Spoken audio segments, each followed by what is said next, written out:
Hello, everybody. Ghjak here. This is just a quick announcement before I let you guys enjoy episode 9 of Ghjak on the mic. Nowadays, the episodes will be uploaded on once a week on Sunday, 4:30 Central European Time or Standard European Time or whatever you want to call it, CEST, whatever.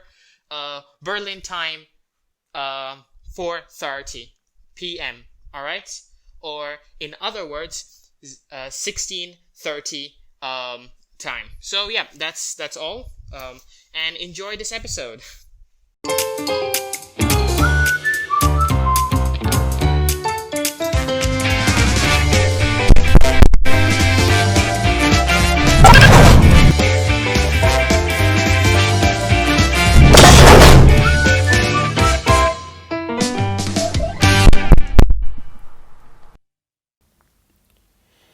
Hello, everybody, and welcome to Ghjak on the mic. I'm your host, Ghjak, and today we have a very unique guest and someone totally new to the audience because you probably do not know this guy.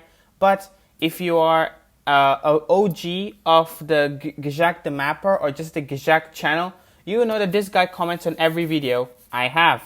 So he is BV, the Balkan Anarchist Mapper, who is a mapper, of course, from his name, and he's from the great country of Montenegro. So, how are you doing, BV? I'm doing well. That is good to hear. That is good to hear. So I guess we'll just get started. So, as I had mentioned in the previous solo episode, I did talk about the situation in Montenegro and asked for anybody from Montenegro to at least come out and explain the situation better than a non-Montenegrin like me to do so. So, so let's start off with discussing this situation. So, BV, what's going on in Montenegro? Well, what's going on in Montenegro, it's very complicated. In fact, it's been going for seemingly so long that I don't remember if the crisis started late in 2019 or early in 2020. But either case, it started when the Democratic Party of Socialists, that is the DPS, and several other parties introduced a bill and eventually got it passed into law about having to do with religious freedom. Now, religious freedom is actually a good idea, and that law in on itself isn't really that bad, but there was a stipulation there that every place of worship had to have written evidence that it was owned by the religious organization, so to speak, that claims ownership over it. I see. And this riled up a lot of nerves because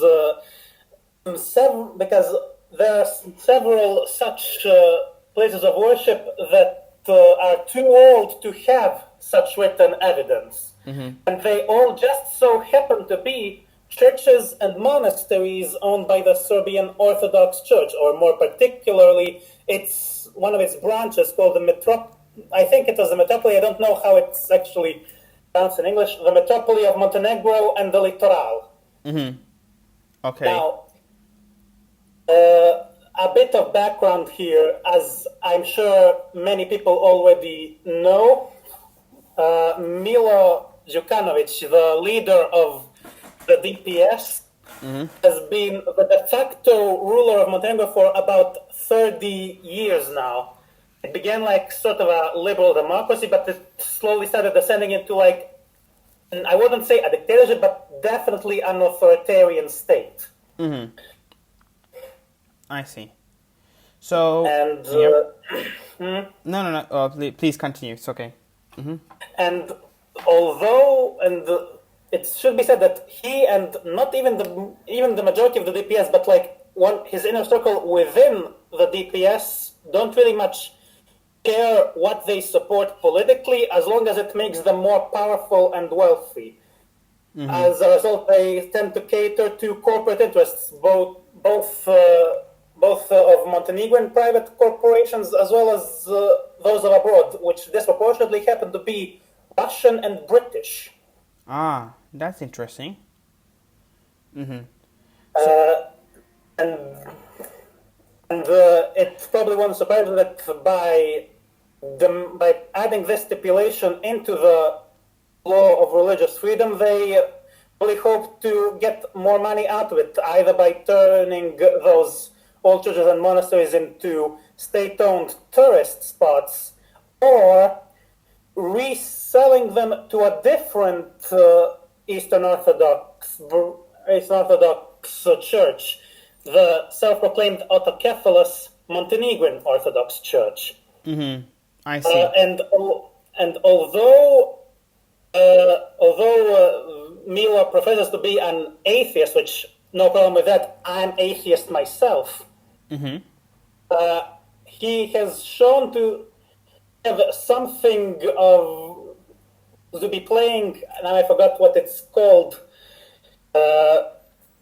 To be playing favorites of Montenegro Orthodox Church before the metropoly of Montenegro and the Littoral. Mm-hmm. I see. And I would like. Those two groups have actually been feuding to an extent for years, in fact. And what's the difference between the two? Nothing really. Both of them are Eastern Orthodox. They just have different political stances on what the church organization of Montenegro should be. Should it be an autocephalous patriarchate unto itself, or should it continue being part of the Serbian Orthodox Church, which is one of the 13 current patriarchates, that is, official Orthodox churches? I see. And so why would the current leader of Montenegro, I forgot his name again, what's his name? Milo Đukanović. Milo Let's Đukanović. go to Milo. Yes, Milo Đukanović, Disco Danilo wanted. Why would he support the opposition to the Serbian Orthodox Church of Montenegro? Well, because he sees this, he sees that as another way of increasing his own power and decreasing that of the opposition, most notably the right-wing Serb Montenegrin Unificationalist and the Serb Nationalist Coalition, the Democratic Front, or DF. Mm-hmm. A group that that I'm gonna be honest, I had a disdain for since I've been politically literate. I see. So essentially, this is so if I understood this correctly, because this is probably a very complicated situation to understand, is that so the current ruling party is trying to undermine the party, the power of the oppositional party, which is generally the right-wing parties of Montenegro, who want unification with Serbia, and so they undermine their power base by attacking the religion, which is mostly associated with them. Frankly speaking, I thought, I of course... I think attack is a strong word, but kind of, yes. Kind of. All right, then. So, I thought, judging from what I had heard, right, is that it was to undermine Serbian influence in Montenegrin politics, essentially. That's what I had understood as the reason or a rationale to why such a law was passed and why all those very old monasteries were undermined. Well, it is kind of to undermine maybe not of the Serbian government. The Serbian government itself wants to actually leave Montenegro to its own devices to just do whatever we want, but of Serbian nationalist parties within Montenegro. Mm-hmm. I see. Okay, and like those that are the members of the DF. So essentially, what we're currently observing at the moment is a consolidation of power of the current ruling party over Montenegro. Not even the current ruling party, but a small clique within that party. Okay. So do you think that small clique within the party has abandoned their political principles? You can't abandon them if you never had them. Ah, damn. Oh, well, that answers itself, doesn't it? Oh, okay. So, yeah. So, as you know, that caused various protests throughout Montenegro. Not only did the various Serbs go on to protest, but a number of people who ethnically identify as Montenegrins joined them too. Yeah. Yeah, and that's like, I guess, where I And first heard in the news. addition, many of those who aren't in the protests are still voicing in one way or another their support or at the very least sympathy for said protests, including from the other religious communities, Yeah. the majority of which are Sunni Muslims and Catholics. I see. Uh, I must admit, I also have sympathies for just amending that law so it doesn't include that clause. And though I have a bit more fringe idea of what should be done with the property of religious organizations, but that will probably be in whatever episode we talk about anarchism. Okay, I guess. In So, any case, I already told you on the forums that on not the forums on your server that I sometimes go for walks on the evening. yes, yes. And when sometimes when I went to a walk, I would be really annoyed to see that it intersects the marching path of the protesters. Like, Bruh. I kind of support you, but God damn it, can you leave me in peace? Isn't that kind of selfish from you, though? That it caused you a minor inconvenience? I mean, I never said it out loud, but I just had such a reaction in my mind. Okay, yeah, that's your initial reaction. Okay, that's fine. Because, yes, human beings, their initial reactions might be stupid, but what really matters is what you do after that reaction. So, Yeah. I assumed you just went on with your own day and stuff like that. Yes, I did. Yes, I did. Yes, Yeah. I did. So, Anyways, I must say that several parties actually support like the government in this, not just the DPS. There are also, I think, the Social Democrats or SD and the Montenegrin, and several others. I see, I see. And and it wouldn't surprise you to hear that the DF is supporting the protesters, but one of the other political groupings supporting the protesters is the Democratic Party, or the Democrats, a center-right party with no nationalistic affiliations, but still staunchly anti-DPS. Okay. And how many political parties are there in Montenegro? What? How many political parties are there in Montenegro? Are A few dozen, I think. Probably about 20-ish, 30-ish. Oh, wow. Though many of them are small. But anyway. That's a lot for a country that size. I know some of my back then classmates actually participated in these protests as well. And what did they experience, if they told you?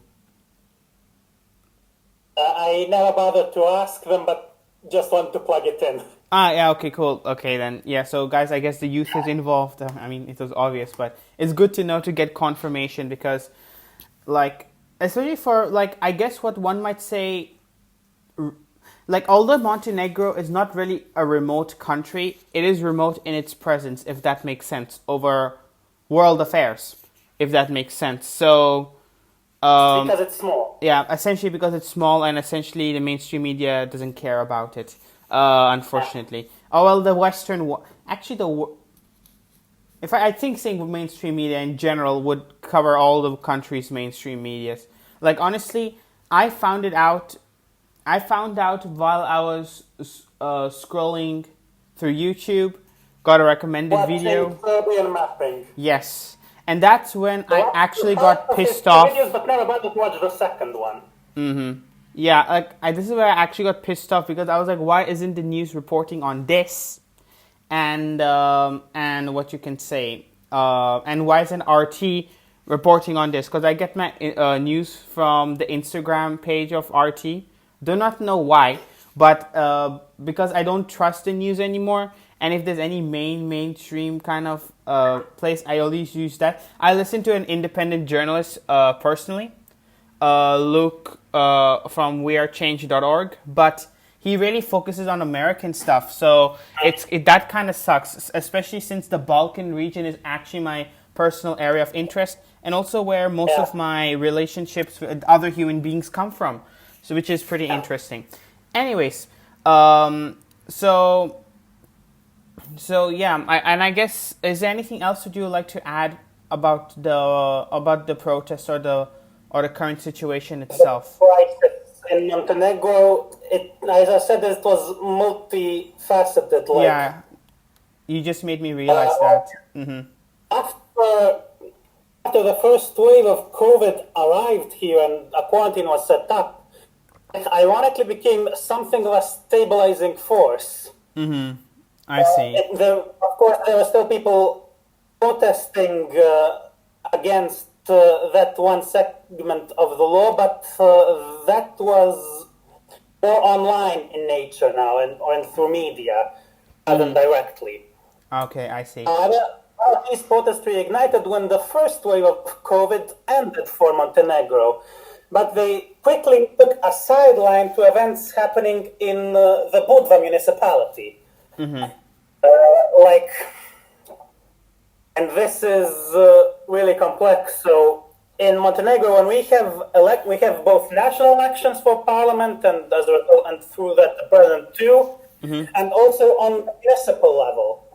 In Budva, in the most recent municipal election, which I have no idea when they were, a coalition of oppositional coalitions and parties took power in Budva, spearheaded by the DF and the Democrats. Mm-hmm. I see. But it also included groups like, ironically, the Montenegrin and I think probably the SNP maybe too. I'm not sure. The Socialist People's Party. Okay, I see.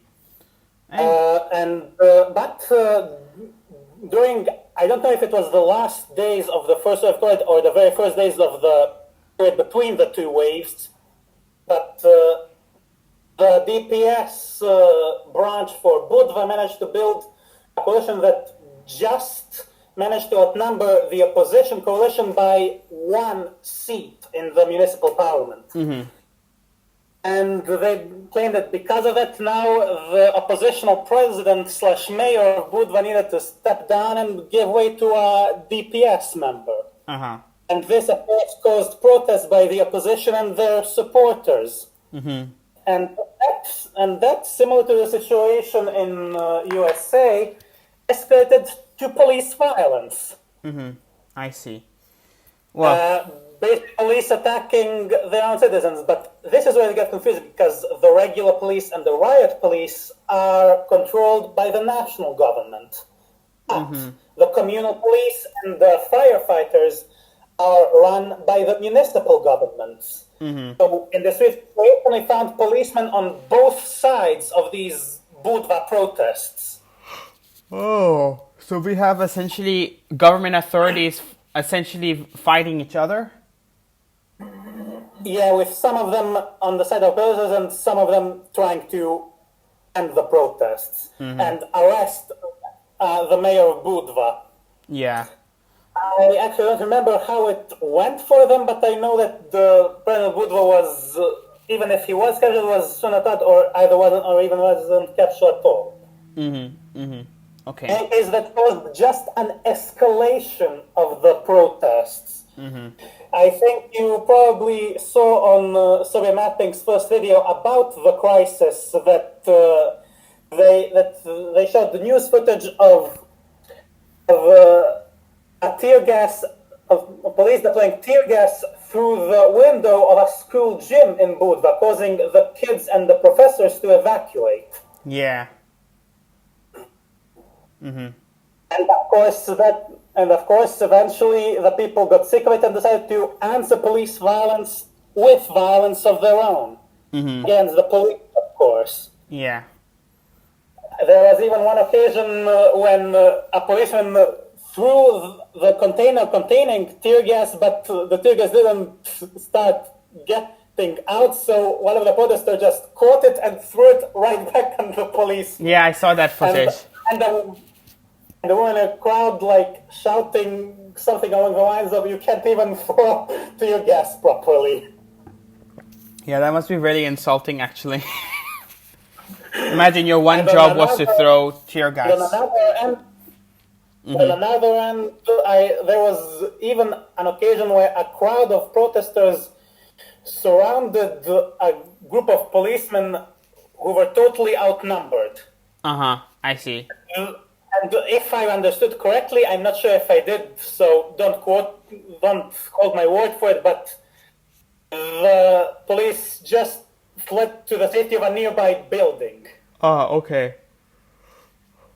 I see. Sorry. Yeah, I see. And in addition to all that, there seem to have been also side protests in support for the Budva protests in other cities, including Podgorica. And the way I know this is actually somewhat tricky. Let me just share my screen for a moment. Sure, go ahead.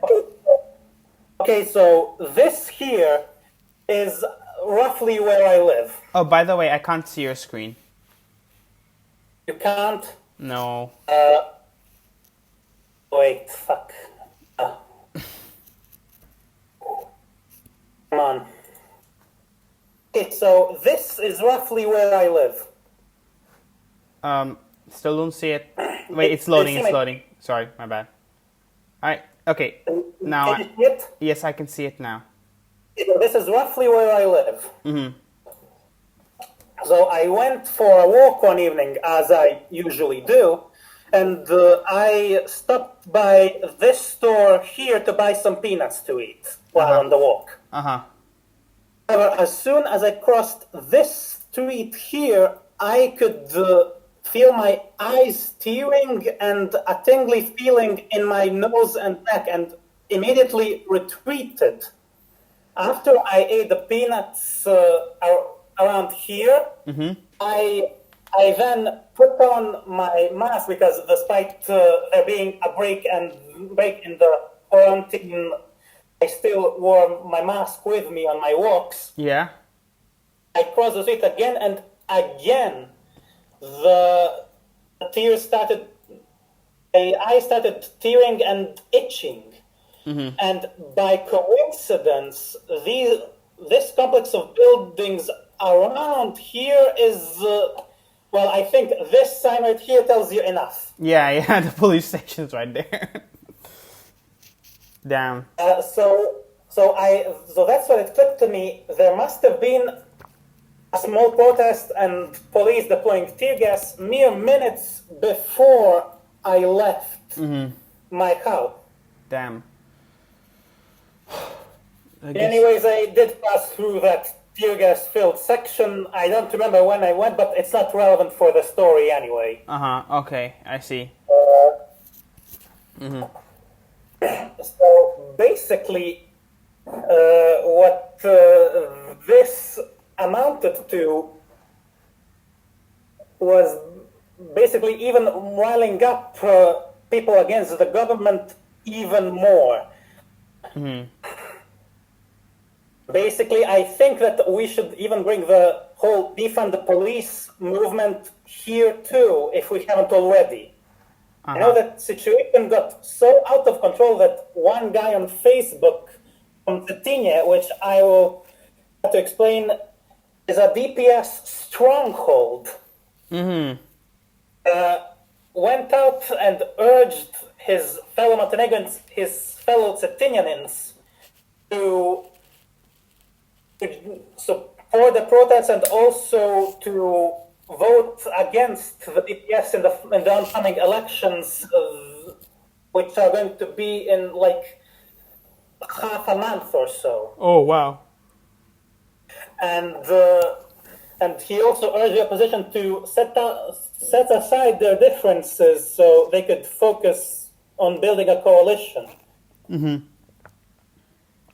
I see. In any case, there was also one small bit of the crisis, which is very small compared to these events, that actually is the one part of the crisis where I found myself on DPS's side for once. Oh. And what is that? It basically, they introduced a bill on introducing like some union certificates for some same-sex couples. For what? Union certificates for same-sex couples. A bill for that. Okay. Oh, The okay. DPS, the FD, and several others supported the bill, while several parties, most notably the DF, were against it. Others were like technically against it, but open to make a compromise. Most notably the Bosniak Party or BS and the Croatian Civic Initiative or HGI. I see. Okay. And And why were you? basically, this eventually was passed into law, but it still left a lot to be desired because these unit certificates, although a step towards same-sex marriage, were not same-sex marriage in of itself. And first, we still, as a result, in order to cater to the BS and HGI, the same-sex couples are still barred from adopting children.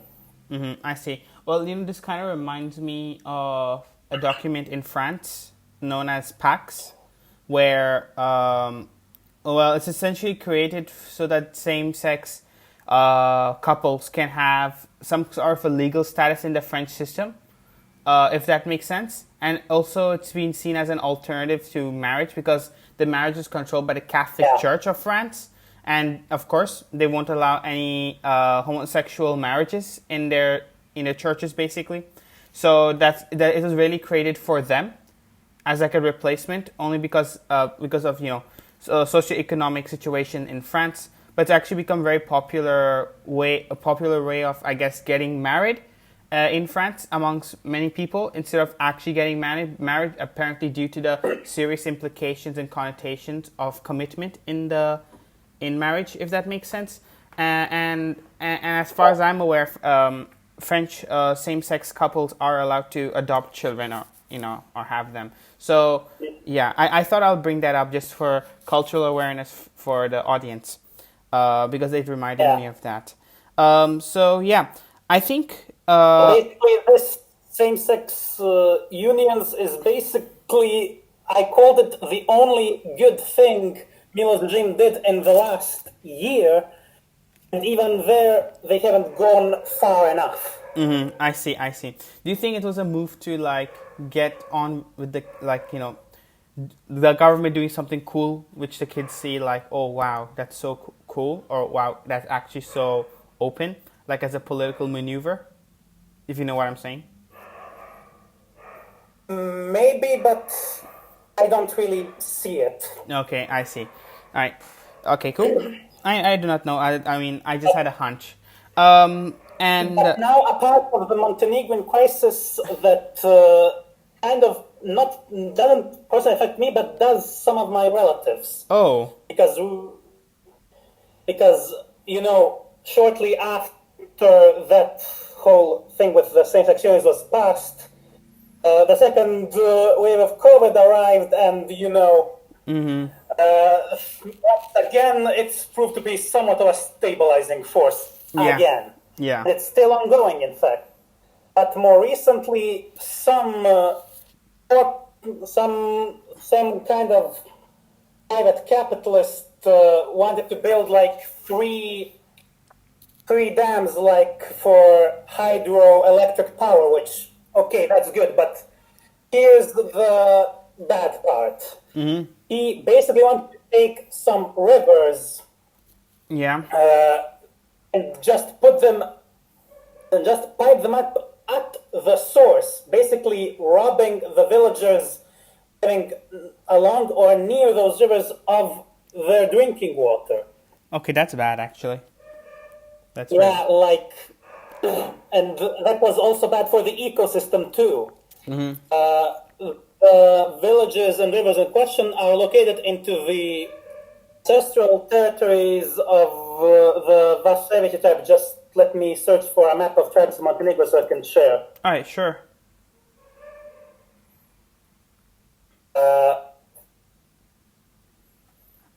It's got to be somewhere here. Are you sharing your screen or sending an image? Not yet, but I'm going to send an image, but just to find it first. Okay, sure. So while you're finding it, I guess that's probably Okay, the okay, I found it just to get the link. uh-huh. It's going to take a bit more time. Uh-huh.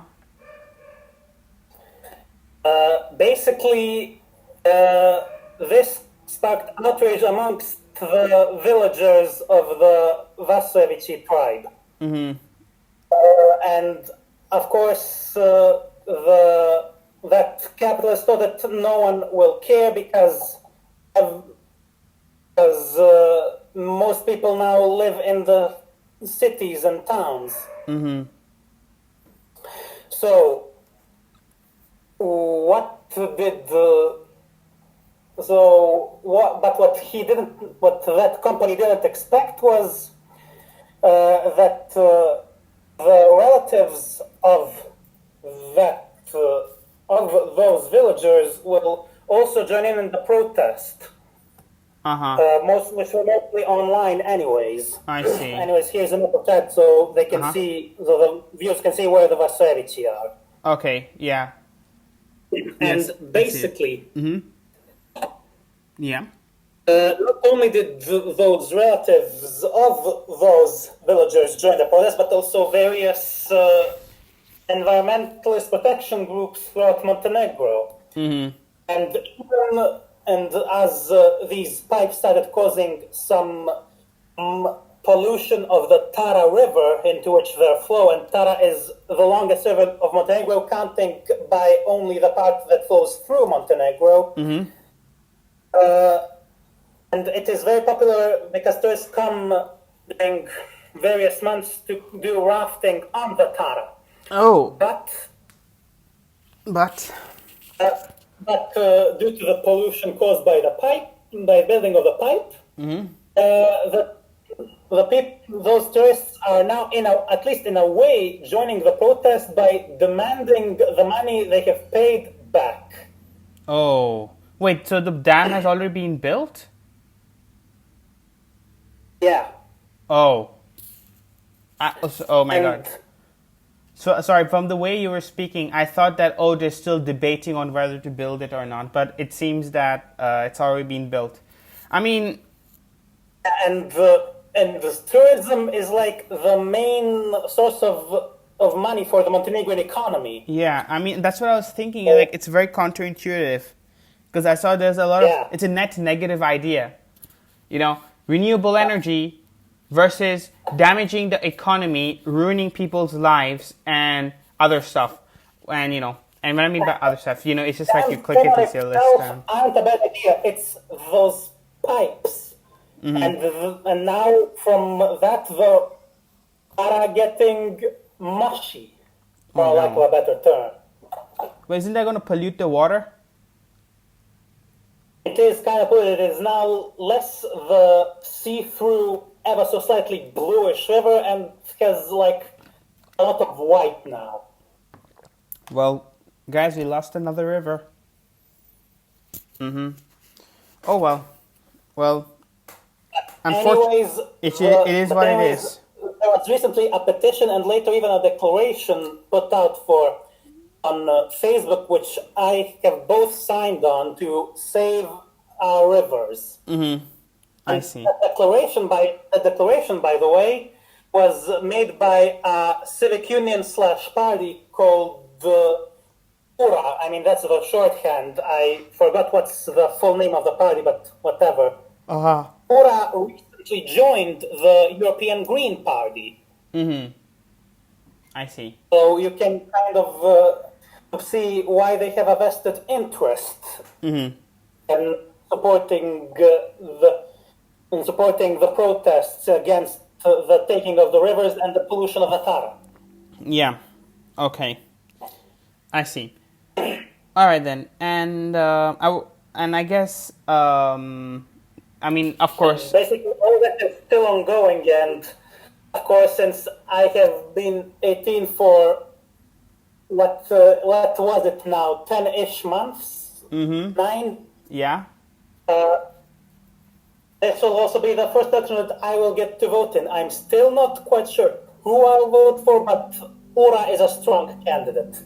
Fair enough, fair enough. I mean, one of the few pleasures of being 18, or like becoming 18 years old, is the ability to vote. And I mean, Yeah. I don't have that ability. I don't have that right.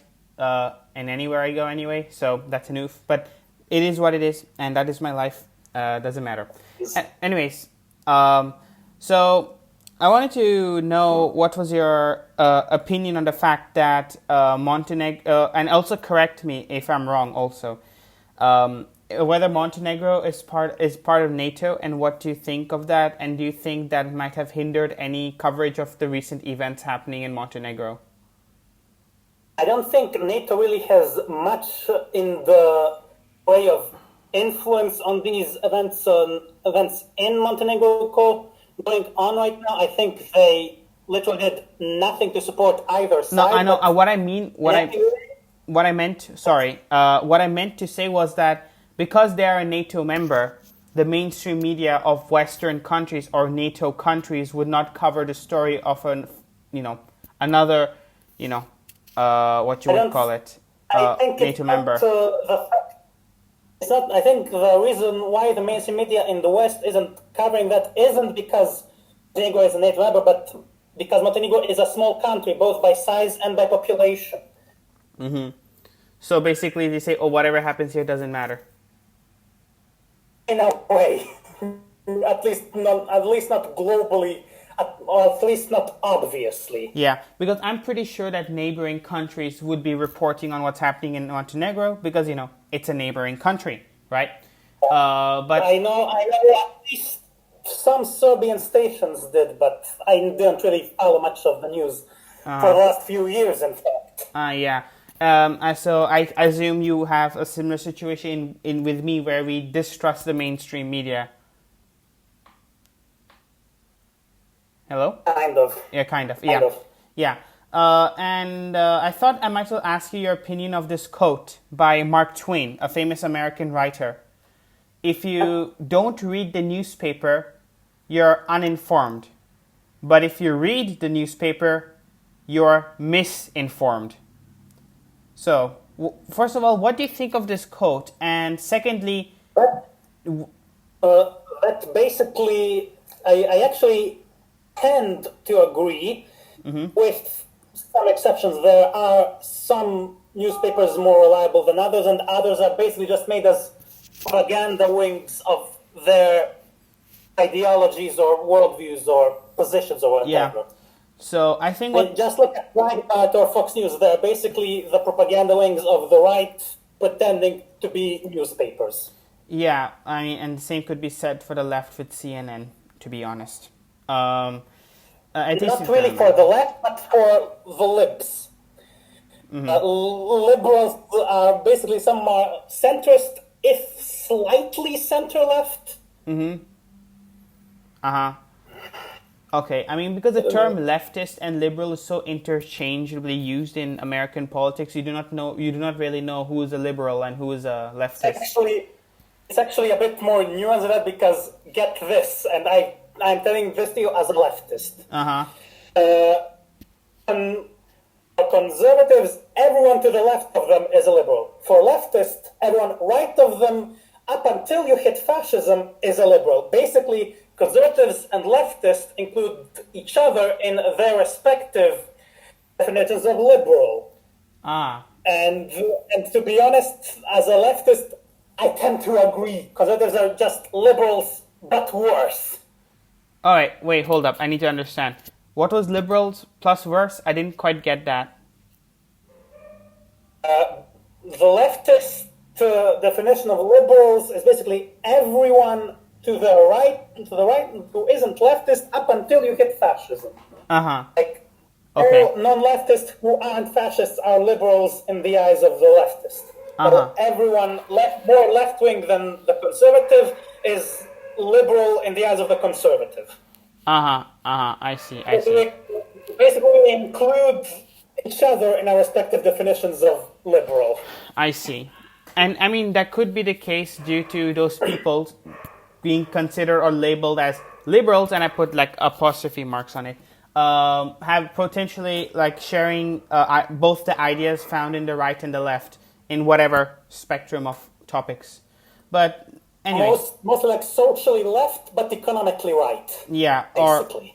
or vice versa. That's possible as well. Anyways, Those guys who you mentioned, like vice versa, are called Nazbols and Strasserists, by the way. in Montenegrin. No, but throughout the world, mostly the internet, though. Yeah, wait. Okay, wait. Say that again. Which two groups?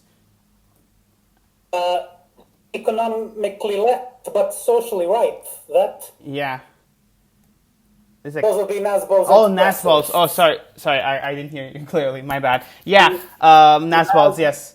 I have heard. Nazbol Strasserists. Yeah. I mean, I met a few. I probably should interview them as well.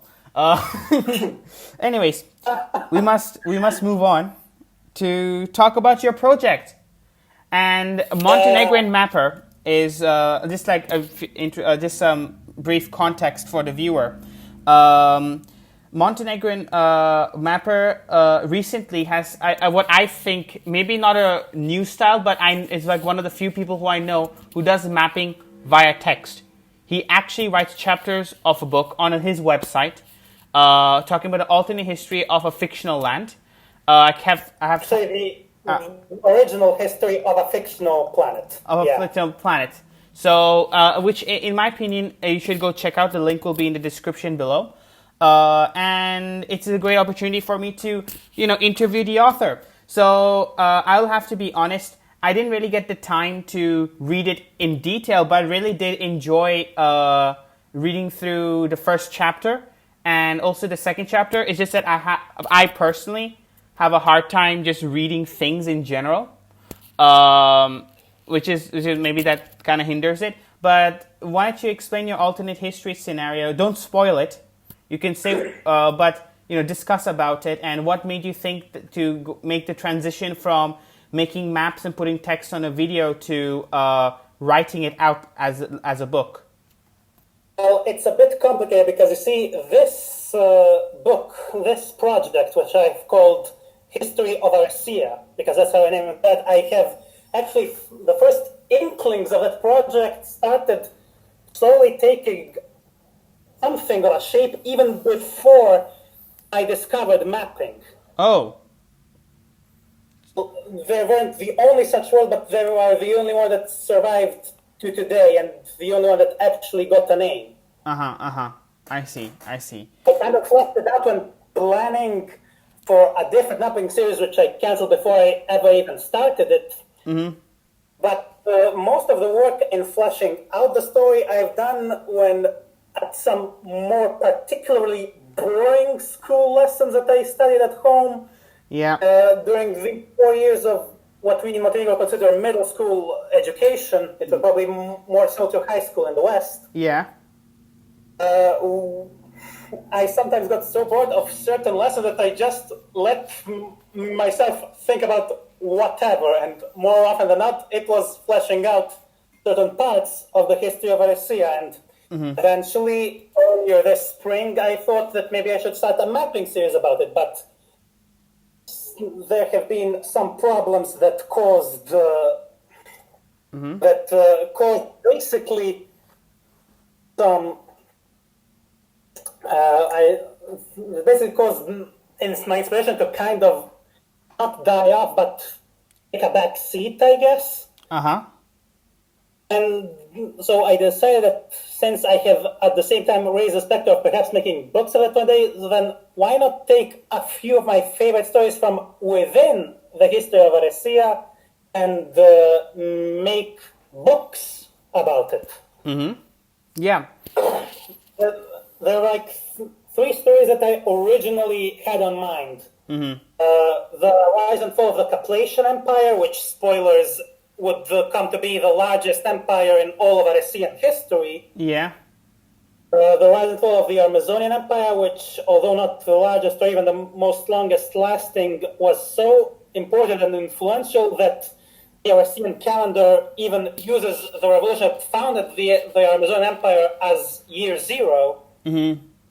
I see. And And the third one, which I have been teasing to my friends over at Dynasty Reader for months, the story of Zadora and Odlega. Uh-huh. Say Zodora and Lodlega. Yeah, two women from the northern continent of Kashul. You can send the map and link to. Yeah. That were destined to change the history of their entire continent, even though they only stayed within the eastern third. Uh-huh, I see. Yep. And such lore is actually quite well built. I have actually really constructed a whole lot of lore around all three of these stories, and even stories outside of these. I just can't wait to make all of them into books. Yeah. I know the chapter one of the story of the Dora, which I eventually decided to make first. Yeah. Actually is just a prologue. Chapter 2 is actually where the story really starts, but I wouldn't advise skipping chapter 1 because No, of course. I mean, you basically out of context. yeah, I know. And anyways, guys, you shouldn't be skipping chapters unless your professor tells you to. All right? Because, when I read from chapter 1, which is why I told you that I was still at chapter 1 in terms of reading.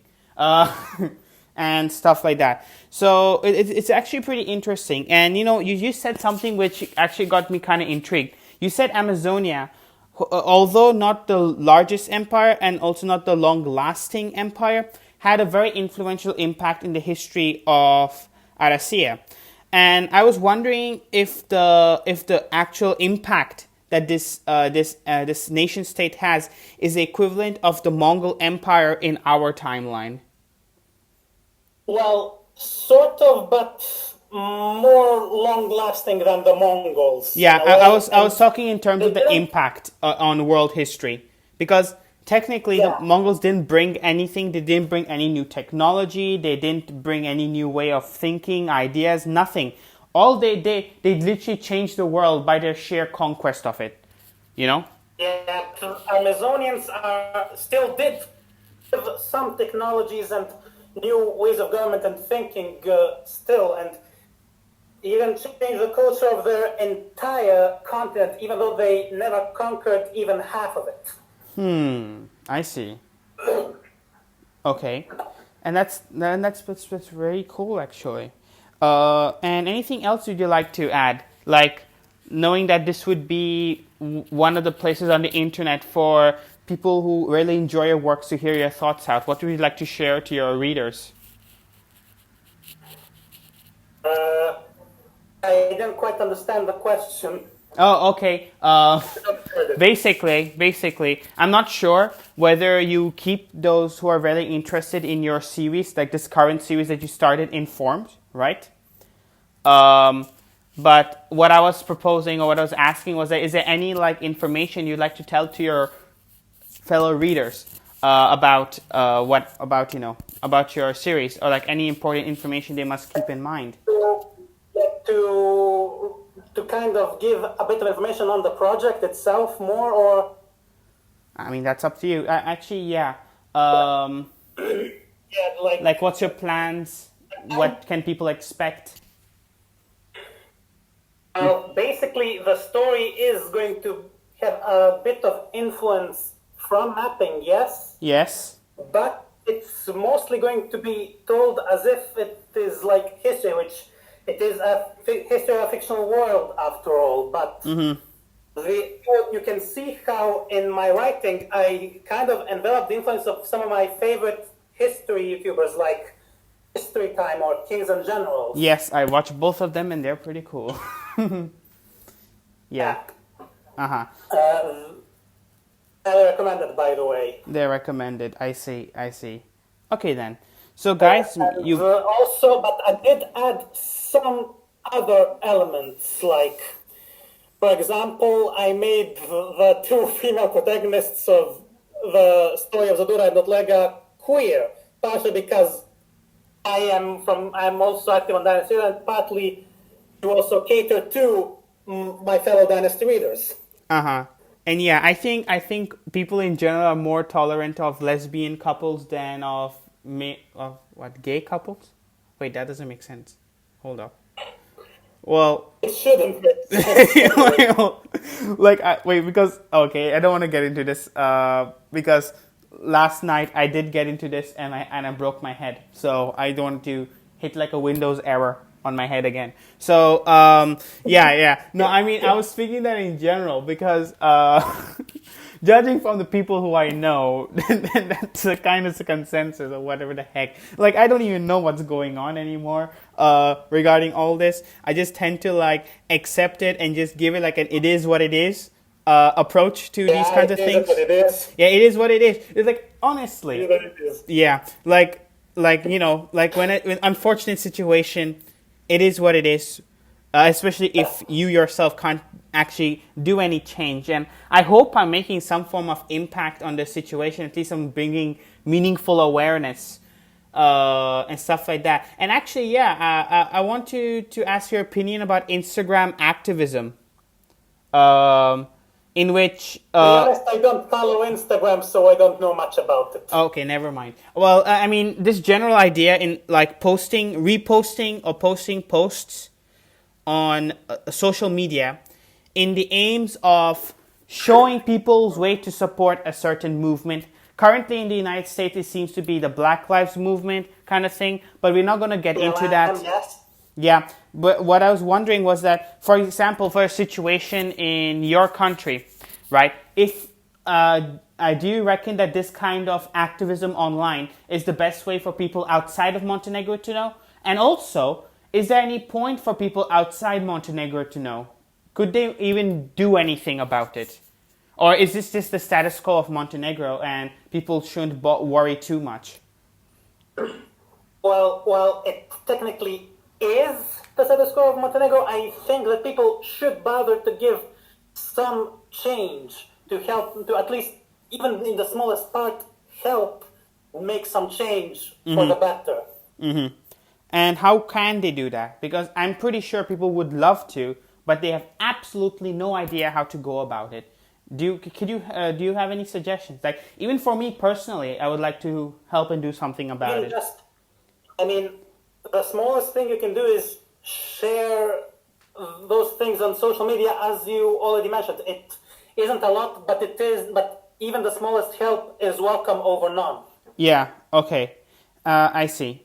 And then I guess we have to find our own ways. I guess like signing petitions and stuff like that, and stuff like. And actually, do petitions work in Montenegro? I actually have no idea for the tech record, but on an intuitive level, I believe that they at least tend to work. They tend to work. All right, because you know, like there's a joke in the western part of the internet in which people make lots of petitions, but nothing ever happens. That's the kind of vibe that comes up. Mm-hmm. That's because a lot of petitions are almost seem like they were made for the memes. True, and as a result, those which are legitimately serious are absolutely undermined. Yeah. Mm-hmm. Yeah. I see, makes sense. And I was wondering, as well, wait, have you participated in a form of online activism yourself? Hello? Well, I have signed those petition declaration I mentioned before, yes. Mm-hmm. But on a level that really would influence I haven't done much. On some online communities I'm on, I have voiced support for some movements, like for example, I have supported the notion that r/civ battle royale joined the against hate subreddits list, for example. I see. And of course, I have been a strong proponent of what the Dynasty Readers mods already had of of clamping down on bigotry, most notably in the form of transphobia. I see. Okay.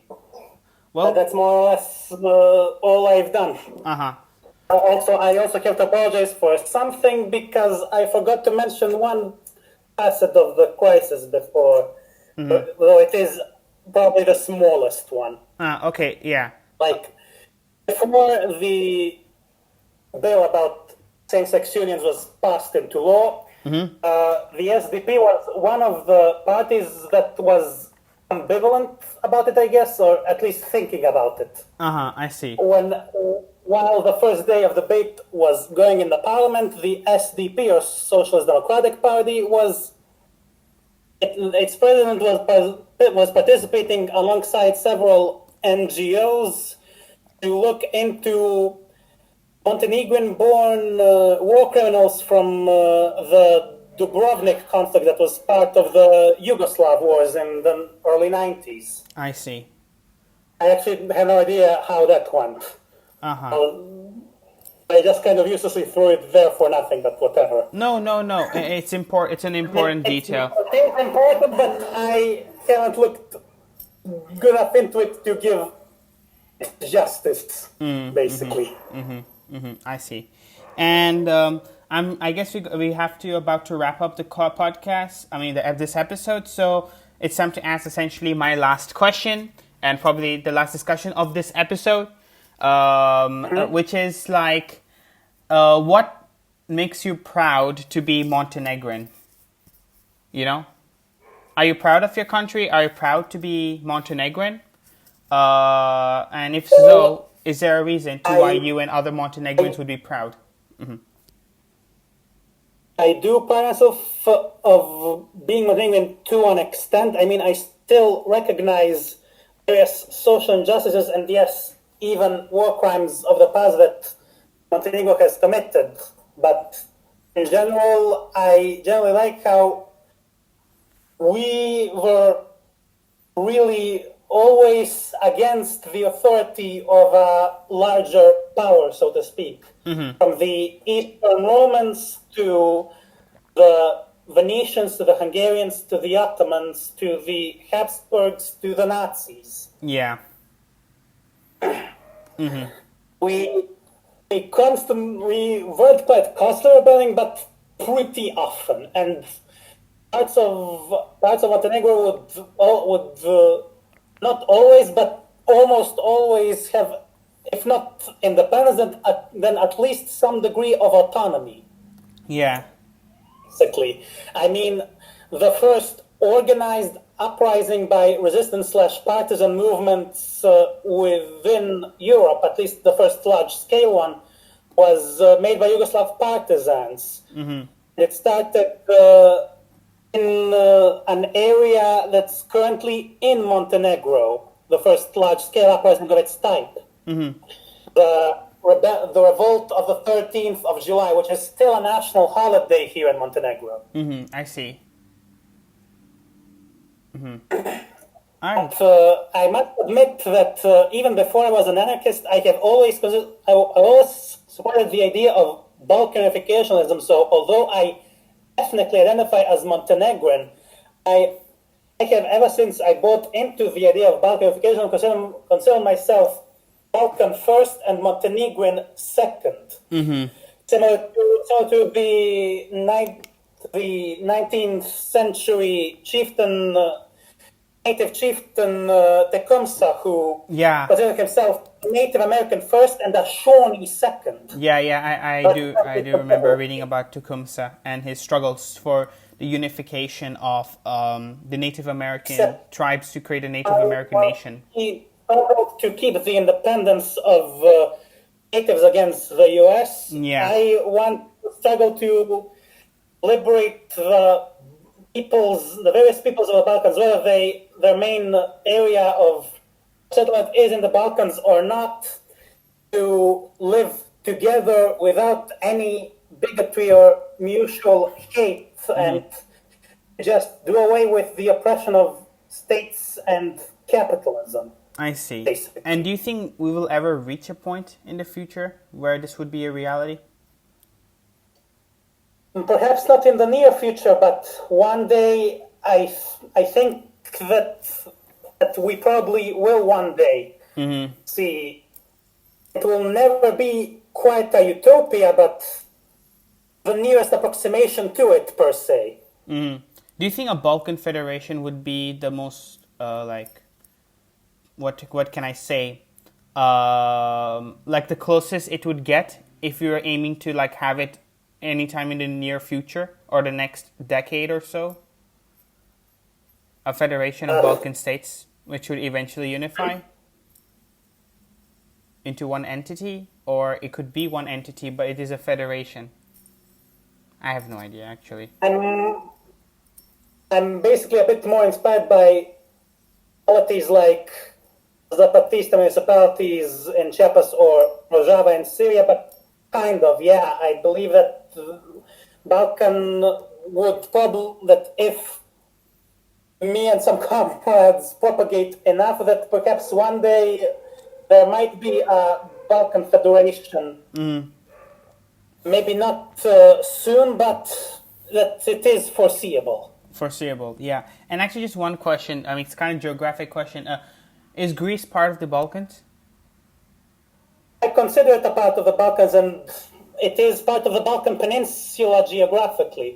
So I should note that I also tend to, that even though it's not part of the mainstream definition of the Balkans, I generally also include the southern parts of the Carpathian region, meaning Hungary and Romania too, even though they technically aren't in the Balkan Peninsula. I see. I guess their close proximity to the Balkans would get them involved in Balkan affairs, I assume. And what do you think of people who would basically say that in the future that the Balkan Federation is just another Yugoslavia, but maybe with a few more countries here and there? Well, that depends on in which way the Balkan Federation is built. If it's the vision I have, it will be far less centralized, and the government structure isn't going to be a statist one really, but a more localized democracies one. Kind of like Switzerland. Kind of, except without capitalism, yeah. Okay, sure, yeah. More communal. No, I was talking about structure of the democracy, really. But yeah, I mean, they're not. Yeah. That's for a different episode. Yep, and unfortunately, guys, you'll have to wait for this episode. We reached the end of the podcast. I hope you enjoyed this, and I hope you were very well informed about the situation in Montenegro. And although I usually do not say this in the episode, please share this video so that other people you may know who may be interested in the podcast and who need to know about the situation in Montenegro they should hear it and stuff like that. And it's more important to hear from Montenegrin than potentially some multinational corporation which is just doing it for clicks and views. And we all know how much of a dickhead they are. So so anyways, guys, hope you enjoyed this episode. Make sure to smash like, smash subscribe, hit the bell notification button. And please share it to everyone you know, all right? And because, these are things that people need to know, right? Small countries matter as well. And, and we should just give every nation the respect that it deserves. So, yeah, hopefully, guys, hope you have an amazing day. And I'll see you next time.